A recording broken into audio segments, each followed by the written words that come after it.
NMC establishes Media Monitoring Center to track media performance. Government releases 693 million Ghana cedis to EC to organize this year's election. Hello, good evening. It's time for News Hour live on GBC24 and GTV. My name is Soyoko Pakuchere. And I am Michelin Taka. To help us with the sign language is Ernest. The National Media Commission has established a media monitoring center in Accra and Kumasi to track media performance and identify professional gaps for the necessary regulatory interventions. Speaking in Accra on the Commission's Election 2016 program, the chairman of the NMC, Mr. Kwesi Jana-Pinton, said the Commission has also set up media advisory committees. With barely 4 months to election 2016, one issue that has dominated the media is the use of inflammatory language on the airwaves. A case in point is a recent incident on an Accra-based radio station where some panelists made comments threatening the lives of judges. This became one too many and prompted a concerned citizen to take the issue to the Supreme Court, asking for the culprits to be sanctioned.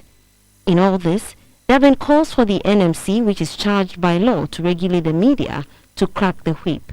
Democracy works better when institutions work collaboratively. Hence, the NMC will continue to collaborate with all relevant institutions and organizations to ensure peaceful elections in this country. But all these can only be done within the legal mandate of each institution. That is why a law reaffirming the authority of the Commission in democratic regulation of the media is critical to our success. The NMC chairman, Mr. Jana-Pinton, also spoke about LI 2224, which was passed in Parliament in 2015. This LI takes care of content standards regulation, but the Ghana Independent Broadcasters Association challenged the LI in court. All analysts, including experts in media, elections, peace building, and political science, who observed the 2012 elections, concluded that the lack of regulatory framework for the audiovisual sector contributed to the fears and general anxieties of that elections, as we saw.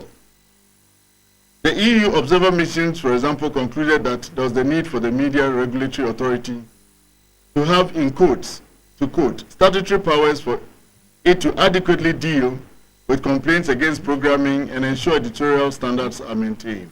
This is what informed the passage of LI 2224. The NMC has developed a number of documents that contain guidelines for many media activities. These include the guidelines on political journalism, political advertising, local language broadcasting, and fair and equitable coverage of all parties by the state-owned media. The NMC expects such rules to be adhered to by journalists and media houses in the country. Government has released 693 million Ghana cedis to the Electoral Commission for this year's general elections. The EC presented 822 million Ghana cedis budget to government for this election. Provision has also been made in the event of a run-up for the remaining 129 million Ghana cedis to be released. The Minister for Employment and Labour Relations, who is also a member of the Government Economic Management Team, Mr. Haruna Idrisu, announced this at the committee sitting in Parliament today. That so far, government has released 693 million Ghana cedis to support the operations and activities of the Electoral Commission out of a budget request of 822 million Ghana cedis, and to assure the Ghanaian public, as of yesterday, as and when they make additional requests, government will support and finance it. As and when they make additional requests, the Minister of Finance, indeed, he has also made extra budgetary provision in the event of a runoff.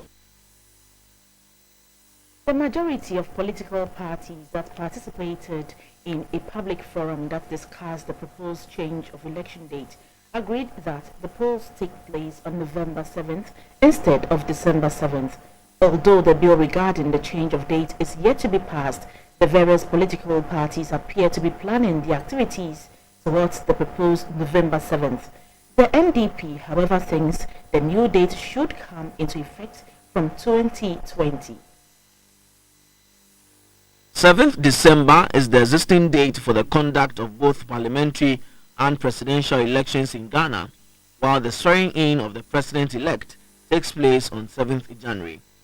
There is a general consensus that the period does not allow for a smooth transition, especially when there is a runoff. Currently, there is a draft bill before Parliament proposing that elections be held on the first Monday of November of an election year.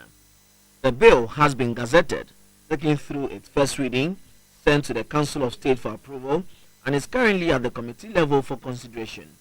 At a constitutional, legal, and parliamentary affairs sitting, which allowed the input of members of the public for the first time, political parties present made a case for elections to take place in November. As a political party, we don't have any hard and fast position which way this amendment goes at all.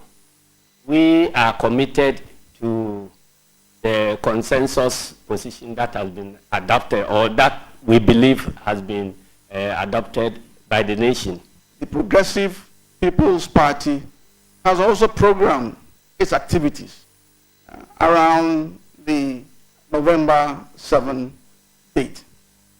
We believe that any change to extend it back to December will incur some additional expenditures. The MPP shares the same view, but thinks the possibility of the elections taking place in November depends on the preparedness of the Electoral Commission. How prepared financially, logistically, is the Electoral Commission in respect of 7th November? The New Patriotic Party wishes to emphasize that we are ready for any date. I want to assure this Honorable House that we are ready for any date, subject to these concerns we have raised. The National Democratic Party, NDP, however, is of the view that the bill should be passed this year, but take effect in elections after 2016. We agree with it, but we believe that it shouldn't be this year.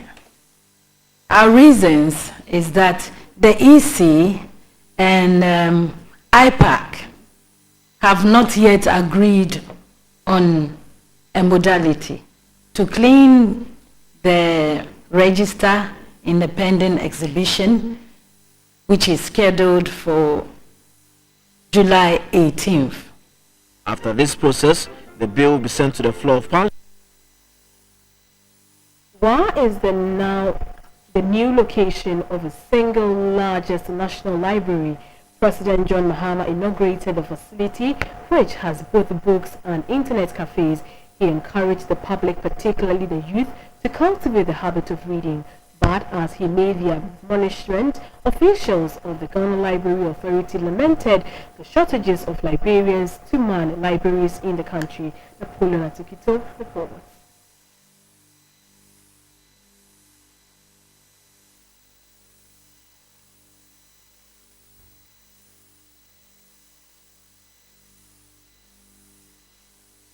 This is supposed to be the largest library in Ghana. It comes against the backdrop of efforts to improve the culture of reading in the country. Ghana seeks to reinforce her position as one of the countries which first made the mark in access to education and promoting literacy under the outgone Millennium Development Goals. Having been nominated to play leadership role in Sustainable Development Goals, Ghana is pushing for a much more decent academic regime, reading culture as the fulcrum. Physical infrastructure which underpins this vision is the library. While the government has built a library with state-of-the-art equipment, including a conference hall, an internet cafe, and shelves for books. The facility serves the interests of those who are internet savvy, those who follow the example of the erudite family, whose means of acquiring knowledge is by reading books. Ghana Library Authority welcomed the new facility. This library has facilities that meet international standards. Currently, the authority has 10 regional libraries and 49 branch libraries, as well as the George Padmore Library on African Affairs. President John Mahama said WA is set to change with the facilities which are coming there. That the library project plan to make WA an educational hub once it will have an autonomous university. Here we are today, a purpose-built 360-seater capacity library. 200 seats in the adult section and 160 seats in the children library. Children, I urge you to make use of this library. It has a very well-developed children's section with a lot of books, and I expect that you will visit the library regularly to make use of it. Chiefs of the WA Traditional Council expressed gratitude to government for the library. Napoleon Atukitu reported. President John Mahama has nominated a former regional director of the West African Network for Peace Building WANEP, Mr. Emmanuel Bombande, as a Deputy Minister for Foreign Affairs and Regional Integration. A statement signed by the Minister for Communication, Dr. Edward Omanibuama, also announced the nomination of former District Chief Executive for Upper Manyakrobo, Joseph Tete, and the MP for Inkwanta, Joseph Bless Oti, as Deputy Ministers for the Eastern Region and Local Government and Rural Development, respectively.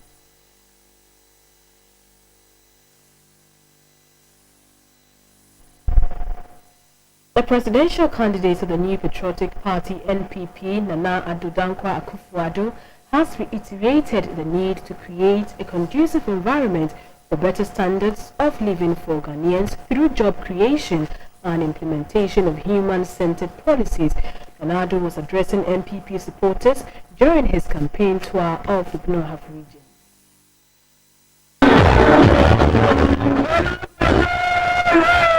NPP candidate Nana Addo team of stalwarts of the party first stopped at Bechim in the Tano South constituency to address supporters.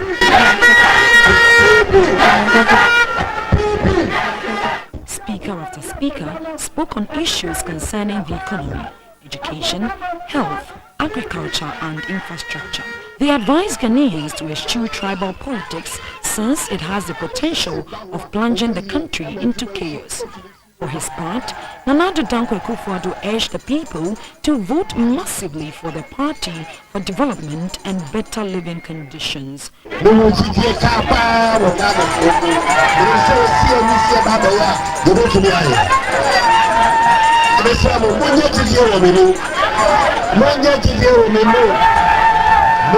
Bukana for crowd will say about the truck and you might just show what you say need to be this so never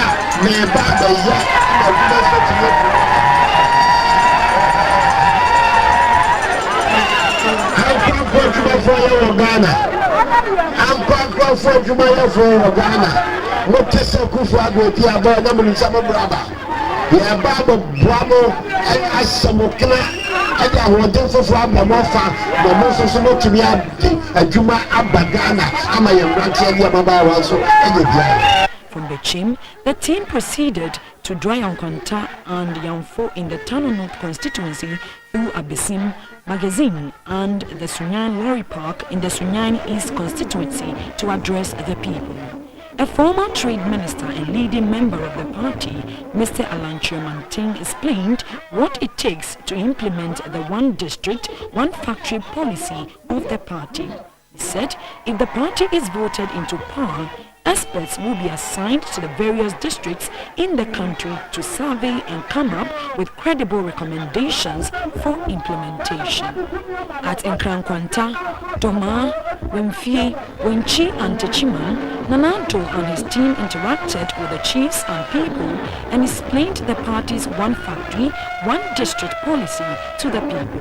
Nana Addo and his team are expected to visit Kintampo North and South as well as other constituencies in the region.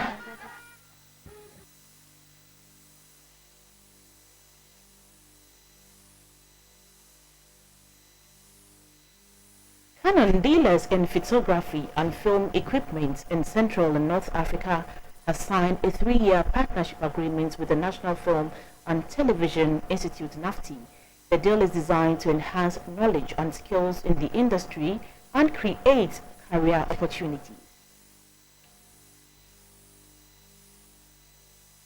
Following this agreement, Canon Central and North Africa will, in the next 3 years, be providing NAFTI with equipment to support the students in their practicals. The company will as well support NAFTI to build a network of people in the film and television industry for sharing of ideas to enhance skills in the field.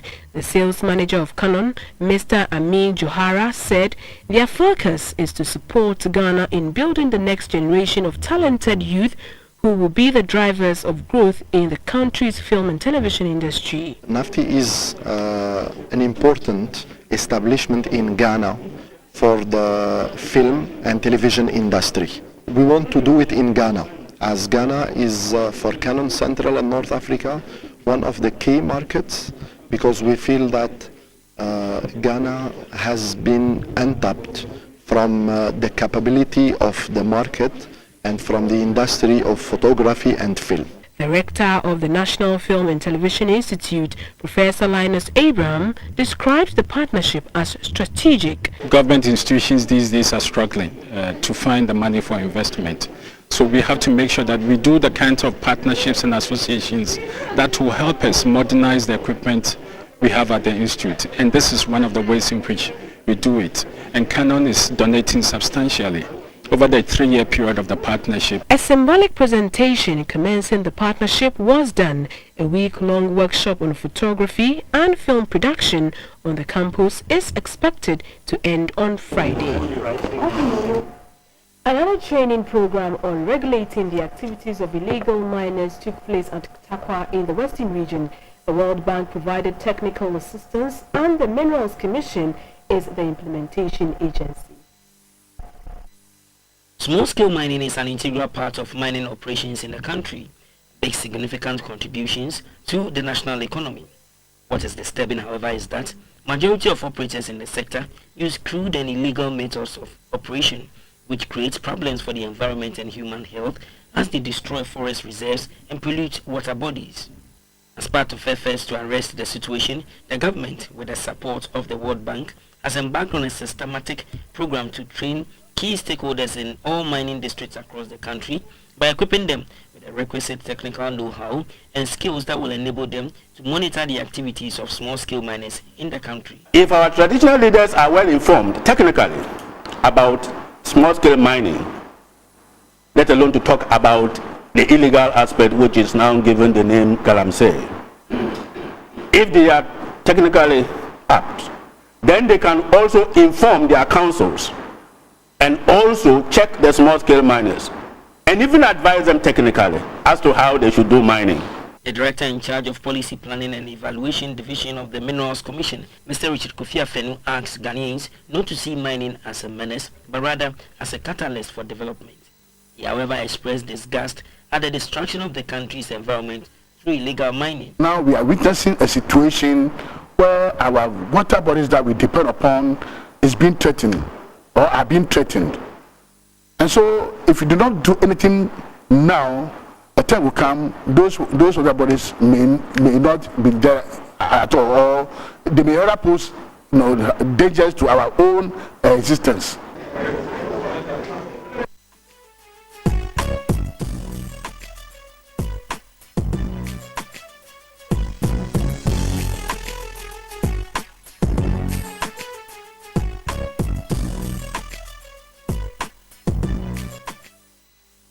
Hello, good evening and welcome. It's time for some business updates and I'm Dorothy Ajamine.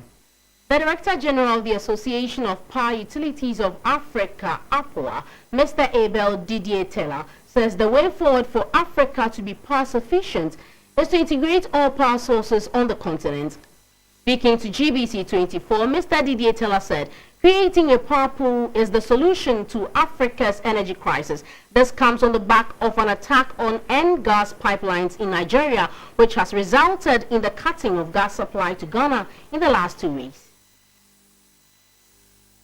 From an electricity access point of view, Sub-Saharan Africa's situation is the world's worst. It has 13% of the world's population, but 48% of the share of the global population without access to electricity. The only other region with a similar imbalance is South Asia, with 23% of the world's population and 34% of the people without access to electricity. This means that almost 600 million people in sub-Saharan Africa lack access to electricity. Only 7 countries, Cameroon, Cote d'Ivoire, Gabon, Ghana, Namibia, Senegal, and South Africa have electricity access rates exceeding 50%. The rest of the region has an average grid access rate of just 20%. Energy experts project that sub-Saharan Africa will consume nearly 1,600 terawatt-hours by 2040, 4 times what was used in 2010. However, the Director General of the Association of Power Utilities of Africa, APOA, Mr. Abel Didier Taylor, said if African countries put their energy resources together, power sufficiency can be achieved. The aim is to combine, to interconnect the Ghana gas with the Nigeria gas. That will be the strength. And we are working together. And not forgetting that Africans have some gas. So if you can connect Africa to Ghana, Ghana to Nigeria in terms of gas, that will be a good achievement. On his part, the chief executive of the VRA, Engineer Kek Kofi, said focusing on solar sources of energy will increase access to the continent. You can get renewable power cheaper than conventional source of power. 6 cents is much cheaper than any hydro you can do today. Any hydro you can do today is more than 6 cents. Any thermal you can do today, irrespective of the source of whether coal, gas, or liquid fuel, is definitely more than 10 cents. Renewable is going down. So that's the craze down that we are all trying to move into. Energy experts say it is estimated that the region would require about $490 billion of capital from new generating capacity, plus another $345 billion for transmission and distribution. A report from the United Nations Food and Agriculture Organization says global per-person fish consumption has risen to about 20 kilograms a year for the first time, owing to stronger aquaculture supply and firm demand. According to the report, the global total fishery production in 2014 was 93.4 million tons, including output from inland waters, up slightly over the previous 2 years. Alaska pollock was the top species, replacing anchoveta for the first time since 1998 and offering evidence that effective resource management practices have worked well. Record catches for 4 highly valuable groups, tunas, lobsters and shrimps, were reported in 2014. There were around 4.6 million fishing vessels in the world in 2014, 90% of which are in Asia and Africa, and only 64,000 of which were 24 meters or longer. Globally, fish provided 6.7% of all protein consumed by humans, as well as offering a rich source of long-chain omega-3 fatty acids, vitamins, calcium, zinc and iron. Some 57 million people were engaged in the primary fish production sectors, a third of them in aquaculture. Fishery products accounted for 1% of all global merchandise trade in value terms, representing more than 9% of total agriculture exports. Worldwide exports amounted to $148 billion in 2014, up from $8 billion in 1976. Developing countries were the source of $80 billion of fishery exports, providing higher net trade revenues than meat, tobacco, rice, and sugar combined. You're watching the major news, and this is the business segment. On the interbank market starting the trading week, the cedi is selling at 5 cedis 10 pesos against the pound sterling and 3 cedis 94 pesos to the dollar.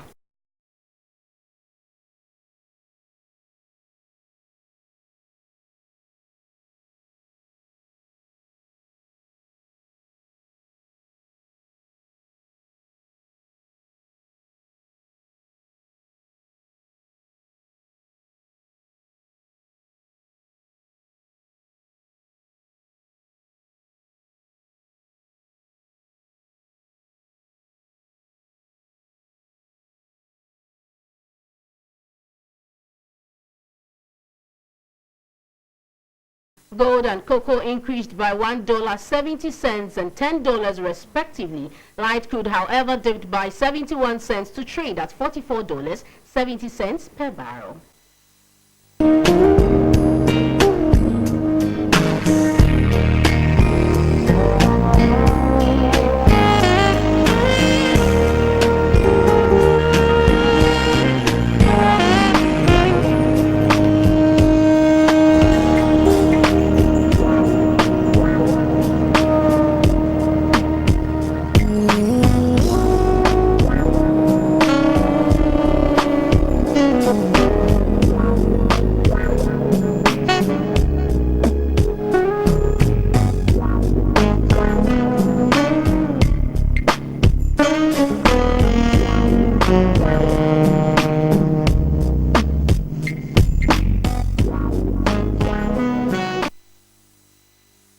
This segment was brought to you by Airtel and Ernest Chemist. Coming up is insurance news.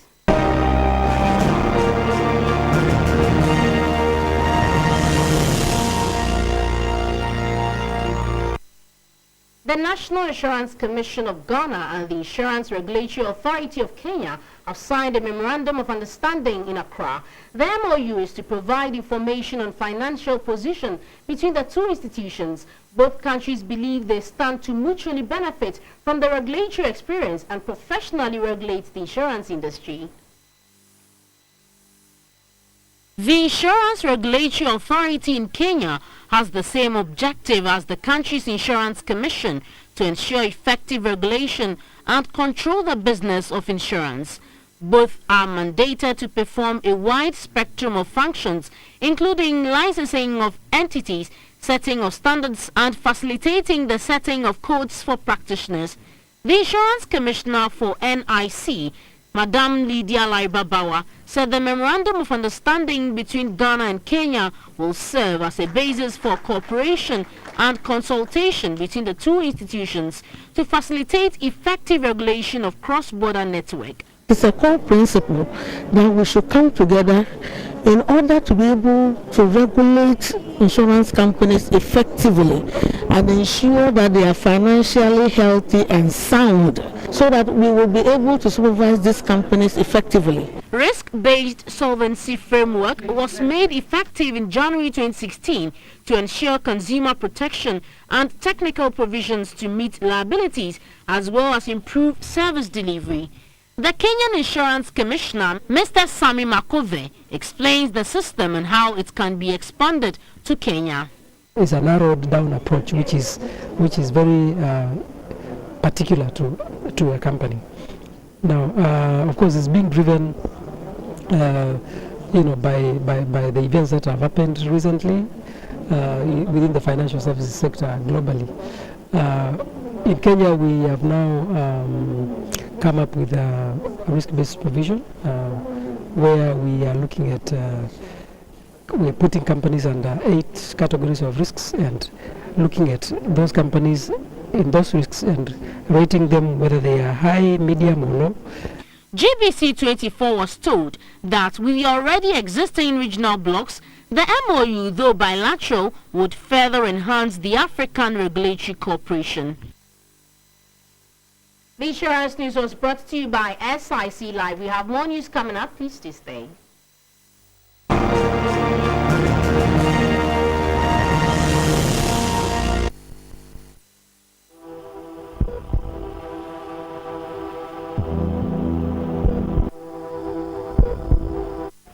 Thanks for staying on. It's now time for the health segment.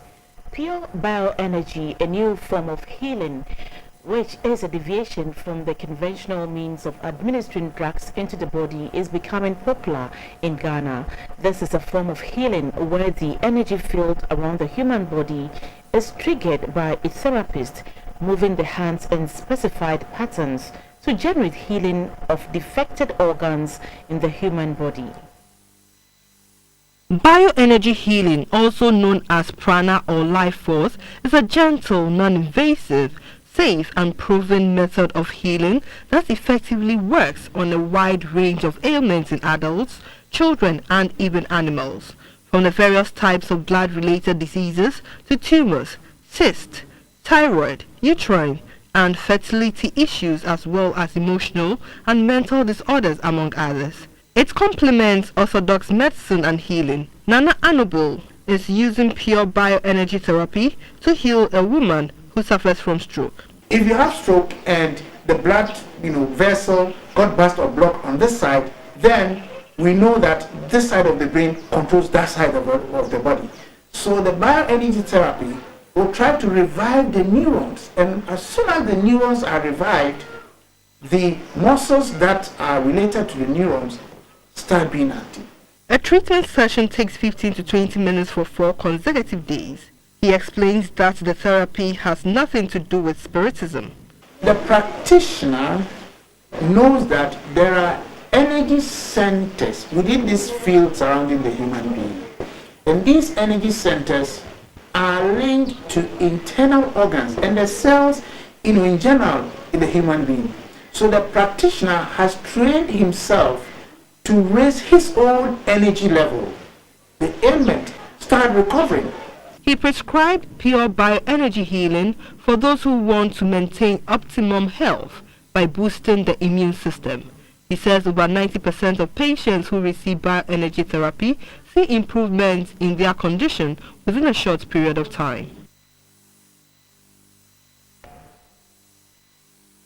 Parents of 20-year-old Adane Pimpim, who is suffering from kidney failure, are urgently appealing for support to enable their son undergo kidney transplant in India, which will cost 60,000 cedis.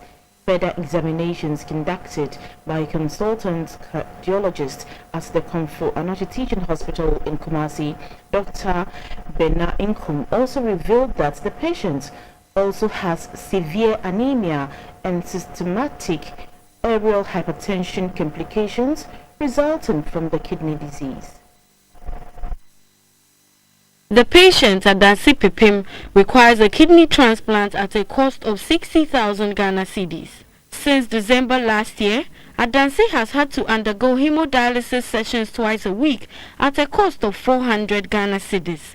The father of the patient, Mr. Samuel Oting, who is a pensioner, said his monthly income cannot meet the weekly medical expenses of his son, much less the major kidney transplant, which is estimated at 60,000 Ghana cedis. He is therefore appealing to philanthropists to support the family in saving the life of Adansi Pipim.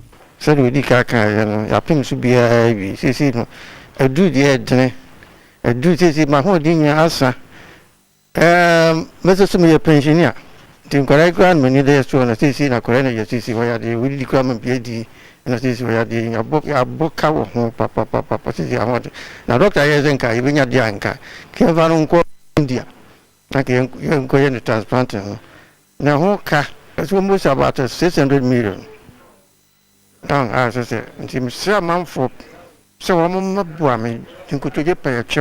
financially struggling family has already spent about 5,000 Ghana cedis due to their son's illness. Adansi Pepem told GBC24 about his predicament. I'm hospital. Doctor see me kidney me na say. See, here tea for so me. We say this is transplant. For bebo scanner so for bebo mena yetimi we say that do yetimi to bia me nkwa to me na me ye adwuma didi na yale wi abeto me timi here for so bebo me. Any donation should be paid into Ghana Commercial Bank account number 620-10100-62588 Agona branch, or Fidelity Bank account number 263-091-554-9913 Santasi branch.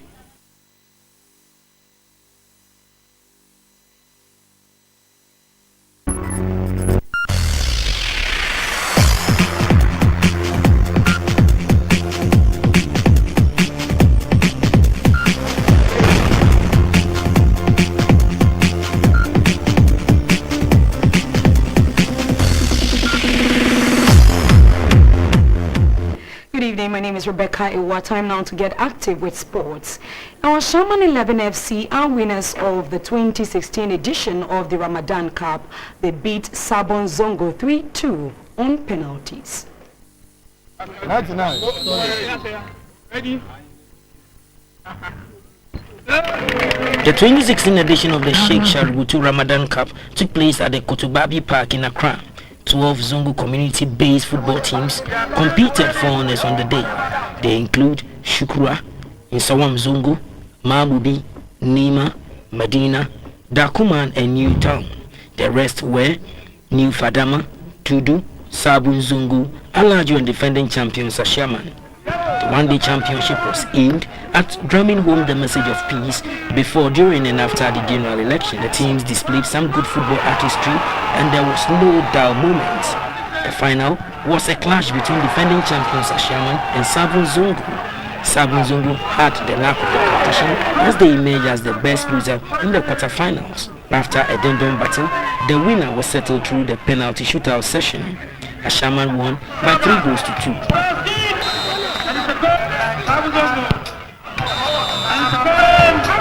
And it's a goal! Appreciate you. Get the goalkeeper! And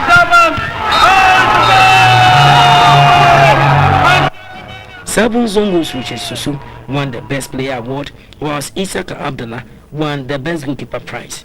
Ashaman took away the trophy, a cash prize of 800 cedis, as well as educational equipment that will be provided for schools in their community.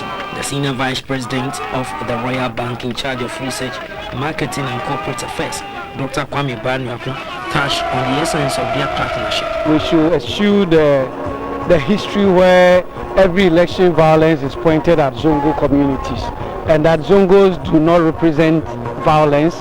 They do not represent war, and that is not what Zongo means. And so they shouldn't make anybody use them as an excuse for either winning or losing any elections.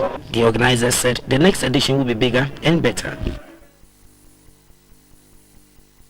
We now shift attention from football to boxing, where a special boxing championship to mark this year's Eid took place at the Opera Square in Accra.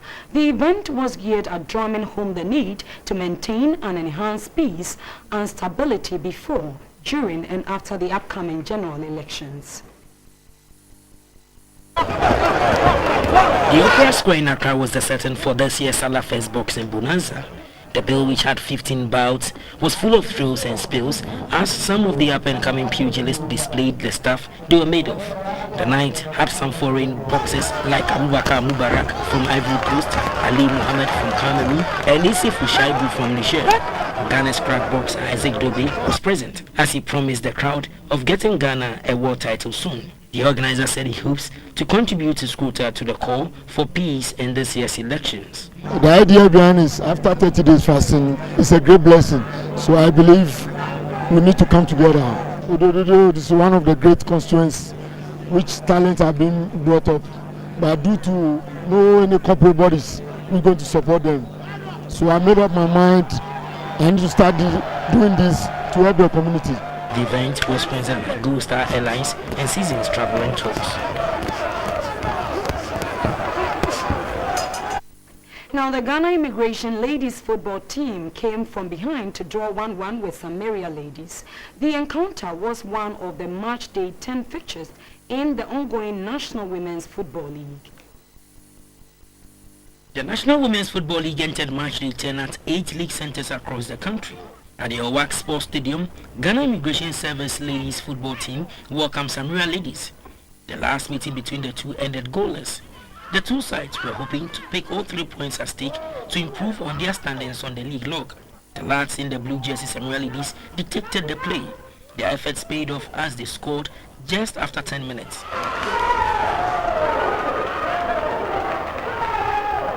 The defense of Immigration Ladies found it difficult to contain the speed of the Samaria Ladies attacker as they brought them down for a penalty.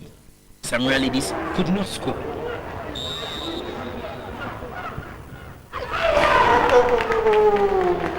Immigration regrouped and equalized. The encounter ended 1-1, which is promised a better performance next weekend. We have to prepare well, consultize our girls well, make sure that we map up a good strategy whereby at least we can get a draw. And today I would say it's okay. It's a game. About 2 or 3 goals. But it's football. It's a normal thing. When we go back, we have to try to recollect our mistakes. And at least the girls, they need to be gingered. I mean, you need to encourage them. They're not like the boys. For the captains, more work needs to be done. It wasn't easy. Actually, we didn't expect to go down before coming up. We came in to take the win, but it took us by surprise, and we had to sit up. We had to sit up and then equalize the goal and see if we could get a winning goal. We were looking for a win. We had the chances. We couldn't equalize. We had a penalty, but all the same, we give thanks to God. We are playing against Halifax, and that's, I promise, a sure win. Here are results of other matches played. Immigration 1, Samuel Ladies 1, Bafana Ladies 0, Police Ladies 2, Halifax 1, Azakas Ladies 2, Soccer Intellectuals 1, Lady Strikers 0, Fabulous 2, Prisons 1, Rampem Dakwa 4, Northern Ladies 1, Lepo Ladies 3, Real Napa Ladies 1, Subayo Golden Ladies 0, Ashtown 2. The league continues this weekend across the country. And that's about it for sports.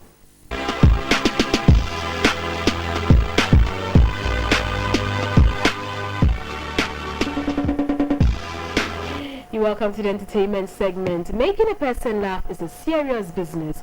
Some comedians are born with a talent and others acquire it. But even for those who are gifted, they have their bad days. This is what happened to McDonald at the DKB show at the weekend. Do you know how hard it is to interact with an Indian? I'm across the road. Majid, you have some money because I want to buy something quick. So you have the money. He smiled. I said, okay, fine. Please, can I get 2? So I took it across the road. I have the money. I don't have no money. But she said, yeah, hey, I do this. He said, yeah, it means yes. No, all the same thing. I said, so how do I know the difference? Stop looking at my head, look at my mouth.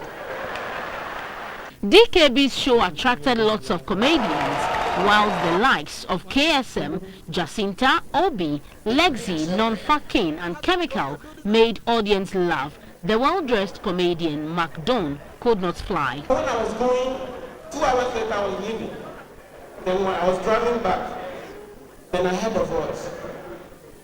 McDonald, you met this lady 3 hours ago and you have sex with her.